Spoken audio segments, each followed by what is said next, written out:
एक छोटे से गांव रामपुर में बूढ़ा किसान रामलाल और उसकी पत्नी गंगा के साथ रहता था। उनके 3 बच्चे थे। बड़ा बेटा गोपाल बीच वाला कृष्णा और तीसरा सबसे छोटा बेटा रमेश था। और तीनों बच्चों की शादी हो चुकी थी। बड़ी बहू कमला और बीच की बहू सीता बड़ी लालची थी और कामचोर भी थी। और सबसे छोटी बहू रमा थी, जो बहुत शांत स्वभाव की थी, जो अपने सास ससुर की सेवा करती थी। सुबह के समय रमा आंगन में झाड़ू लगाकर और रसोई में खाना बनाती थी और सभी को टिफिन में भरकर खाना देती थी और खिलाती थी। और तीनों बेटे अपने अपने काम पर निकल जाते। रामलाल और गंगा उसे तृप्त होकर देखते हैं। बेटी रमा, तू तो भगवान का दिया हुआ तोहफा है जो दिन रात घर का काम करती है। हाँ गंगा, सच कह रही है तू। बाकी दोनों बहुएं तो कभी ढंग से दाल रोटी भी ना बनाए। उसी दिन मोहनलाल सेठ रामलाल के घर आता है। वह उनके अच्छे दोस्त थे। रामलाल जी, अब उम्र हो चली है। गांव भर मैं कई लोगों के वसीयत के कागज तैयार कराया हूं। तुम भी अपने बच्चों का हिस्सा दे दो। अब उम्र हो गई है। हाँ मोहनलाल, सोच रहा हूं कि अपनी जमीन अपने तीनों बेटों में बराबर बांट लूं, ताकि आगे झगड़ा वगैरह ना हो। सही है जी। अब हम कब तक खेत खलियान देखेंगे? बच्चों को बांट देंगे तो हमारा मन भी हल्का होगा। रसोई के पास खड़ी कमला और सीता सारी बातें सुन रही थी।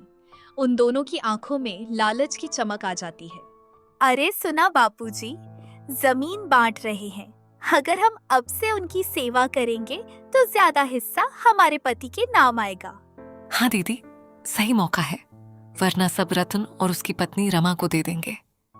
अब तो हमें भी अच्छी बहू बनने का नाटक करना होगा। रसोई में रमा चाय बनाकर ला ही रही होती है।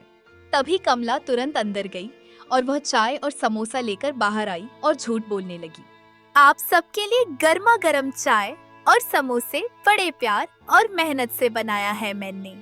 रामलाल और गंगा ये सब देखकर हैरान हो जाते हैं। गंगा अपने मन में कहती है, अरे बाप रे, ये तो आज तक सुबह की चाय भी ना लाती थी। अचानक ये मिठास कैसी? वाह रामलाल जी, आपकी किस्मत बहुत अच्छी है। ऐसी सेवा करने वाली बहू हर किसी को नहीं मिलती। बड़ी संस्कारी है आपकी बहुएं। रसोई में बीच वाली बहू सीता कड़ी चावल बना रही है। पूरे घर में प्याज अदरक लहसुन और सारे मसाले की महक पूरे घर में फैल गई है। वह मन ही मन बहुत खुश थी। दोपहर के समय वह थाली सजाकर बाहर लाती है। अम्मा जी, बापूजी, मैं आपके लिए आज एक खास डिश बनाई हूँ।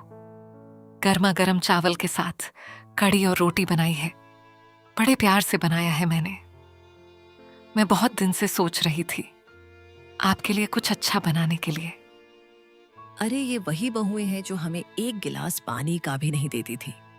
आज सुबह से चाय समोसे और अभी कड़ी चावल बनाए हैं हमारे लिए। आखिर बात क्या है? अरे छोड़ो ना गंगा, आखिर हमारी ही बहू तो है और यह तो बहुत अच्छी बात है। चलो दीदी, अच्छी बहू बनने का नाटक तो हो गया। अब थोड़ी अपनी सहेलियों के साथ अपना मनोरंजन करते हैं।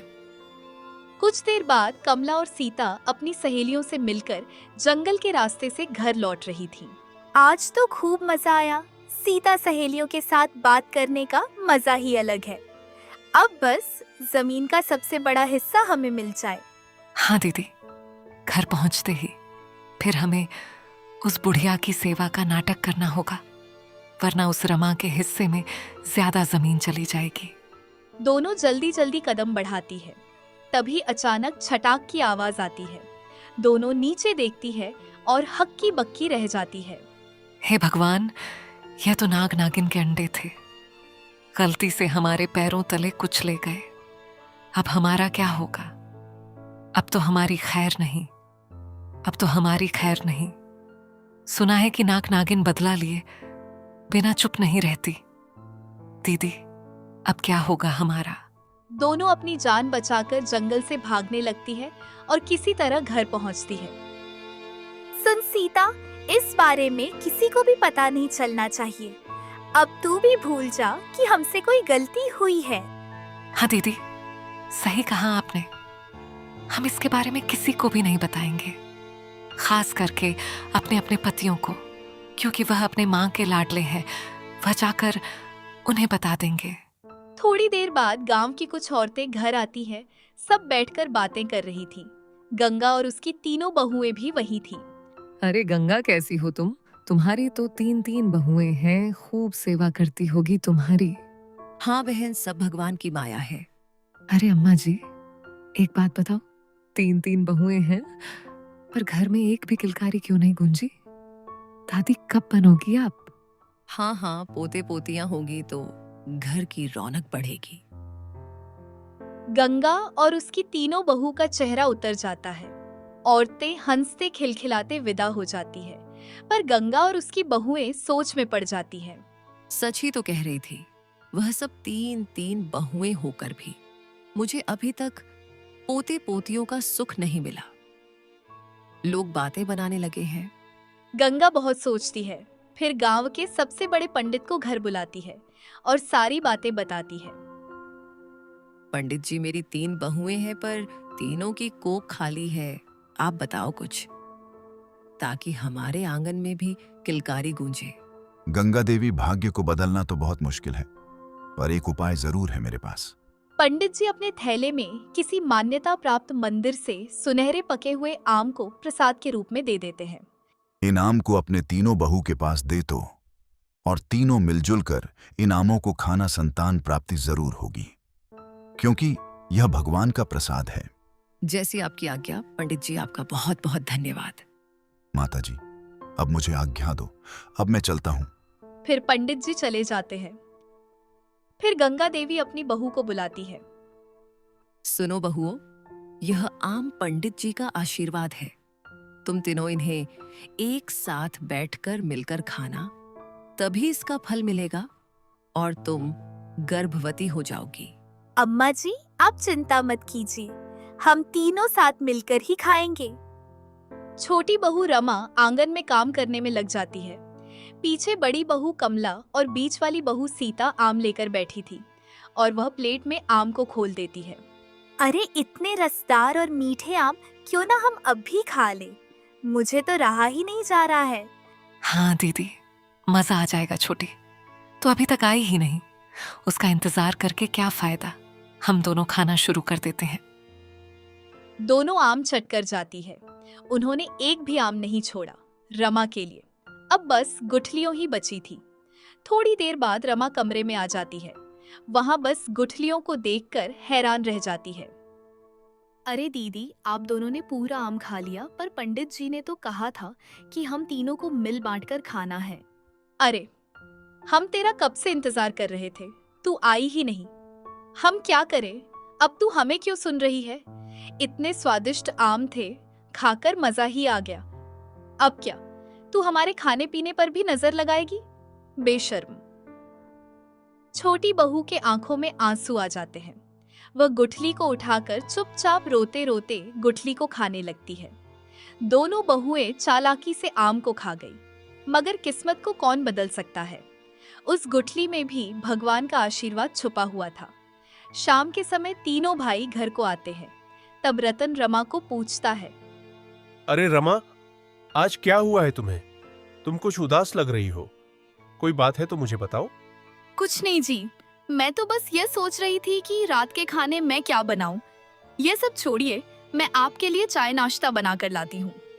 रमा मन की बहुत साफ थी।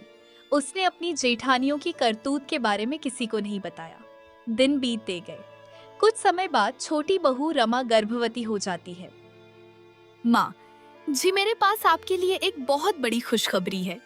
डॉक्टर ने कहा है कि मैं जुड़वा बच्चों की माँ बनने वाली हूँ। हे भगवान, यह तो दुगना आशीर्वाद है। मेरे घर में एक साथ 2 किलगाड़ियां गूंजेगी। अब तो सच में मेरा आंगन स्वर्ग बन जाएगा। सारे घर वाले बहुत खुश हो जाते हैं। सब सीता और रतन को बधाई देते हैं। बाकी 2 बहुएं जल के राख हो जाती है, जबकि पूरा घर छोटी बहू पर प्यार जताता है। सुनो सब लोग, अब हमारी छोटी बहू माँ बनने वाली है, इसलिए कोई भी काम अब से छोटी बहू नहीं करेगी। कमला और सीता, अब तुम दोनों घर के सारे काम करोगी। छोटी बहू का ख्याल हम सबको मिलकर रखना होगा। कमला और सीता एक दूसरे को देखती है और अंदर ही अंदर जलने लगती है। थोड़ी देर बाद घर वाले सब अंदर चले जाते हैं। तब कमला कहती है, अरे ये कैसे हो सकता है? हमने तो पूरा आम खाया था तब भी। हाँ दीदी, उसने तो सिर्फ गुठली चाटी थी, हमने तो पूरा आम खाया था। तब भी वह प्रेग्नेंट हो गई। और हमने ऐसा क्यों? और उसे बुढ़िया ने हमें सारा काम करने को कहा है। बहू, तुमने अभी तक दूध नहीं पिया है। दूध पीने से सेहत अच्छी रहती है और तुम्हारे बच्चे भी तंदुरुस्त होंगे। ऊपर से तुम्हारे गर्भ में तो 2-2 बच्चे हैं, इसलिए तुम्हें अच्छा खाना चाहिए और अच्छा पीना चाहिए। तुम जल्दी से पी लो। इसमें काजू बादाम और केसर इत्यादि है जो तुम्हारे लिए बहुत अच्छा है। और फिर कुछ समय बाद रमा के 2 जुड़वा बच्चे हो जाते हैं, जिसमें एक लड़का होता है और एक लड़की। सब उनको देखकर बहुत खुश होते हैं। तब दोनों बहुएं भी बदल जाती हैं और वह भी उन बच्चों का ध्यान रखने लगती है। तो इससे हमें ये सीख मिलती है कि हमें किसी के बारे में भी बुरा कभी नहीं सोचना चाहिए। धन्यवाद। अगर आपको मेरी कहानी अच्छी लगी होगी तो लाइक करें, शेयर करें और सब्सक्राइब करना ना भूलें।